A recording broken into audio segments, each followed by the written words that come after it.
Hi friends, welcome to CSCB and PSC master YouTube channel. Khadi and village ഇൻഡസ്ട്രീസിലോട്ടുള്ള junior cooperative ഇൻസ്പെക്ടറിൻ്റെ എക്സാമിന് ശേഷം ഉള്ള ഒരു ഇമ്പോർട്ടൻ്റ് അപ്ഡേറ്റുമായിട്ടാണ് ഇന്ന് നിങ്ങളുടെ മുമ്പിലെത്തുന്നത്. PSC അതിൻ്റെ മെയിൻ ലിസ്റ്റിൽ 75 പേരെ ഉൾപ്പെടുത്തുമെന്നുള്ള കാര്യമാണ് പ്രധാനമായും അറിയിച്ചിരിക്കുന്നത്. ഈ 75 പേര് കൂടാതെ അതിന് ആനുപാതികമായി സപ്ലിമെൻ്ററി ലിസ്റ്റിലും ആനുപാതികമായ എണ്ണം ഉദ്യോഗാർത്ഥികൾ ഉണ്ടാകുമെന്ന് PSC അറിയിച്ചിട്ടുണ്ട്. അപ്പോൾ വളരെ കുറച്ച് വേക്കൻസി മാത്രമേ റിപ്പോർട്ട് ചെയ്തിട്ടുള്ളൂ എങ്കിലും അതിനേക്കാളും ഒരു 3-4 ഇരട്ടി, ഒരു 5 ഇരട്ടിയെങ്കിലും ആൾക്കാരെ ജൂനിയർ കോപ്പറേറ്റീവ് ഇൻസ്പെക്ടറിൻ്റെ ലിസ്റ്റിൽ, ഖാദി ആൻഡ് വില്ലേജ് ഇൻഡസ്ട്രീസിൻ്റെ ജൂനിയർ കോപ്പറേറ്റീവ് ഇൻസ്പെക്ടറിൻ്റെ ലിസ്റ്റിൽ PSC ഉൾപ്പെടുത്തുവാൻ തീരുമാനിച്ചിരിക്കുന്നു എന്നുള്ള വിവരമാണ് അറിയാൻ കഴിഞ്ഞത്. അപ്പോൾ ഇതിൽ നിന്നൊരു കാര്യം മനസ്സിലാക്കാം.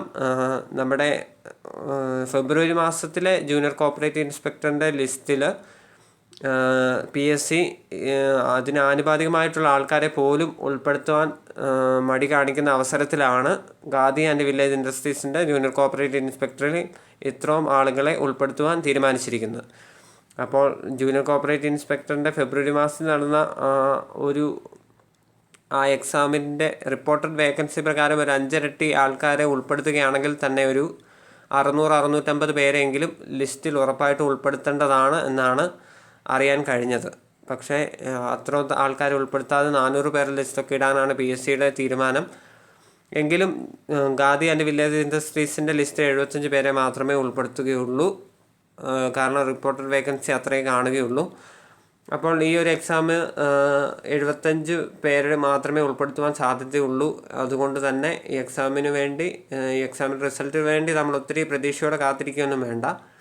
അപ്പോൾ മാർക്ക് കുറവുള്ളവരൊക്കെ അടുത്ത എക്സാമിന് വേണ്ടി നന്നായിട്ട് പ്രിപ്പയർ ചെയ്യുക എന്നുള്ളത് മാത്രമാണ് ഇനിയുള്ള വഴി. അപ്പോൾ ഈ ഒരു അപ്ഡേറ്റ് നിങ്ങൾ ശ്രദ്ധിക്കുക. ഇനി തുടർന്നുള്ള അപ്ഡേറ്റുകൾ നിങ്ങളെ അറിയിക്കുന്നതായിരിക്കും. അപ്പോൾ എല്ലാവർക്കും നല്ലൊരു ദിവസം ആശംസിക്കുന്നു. Thank you.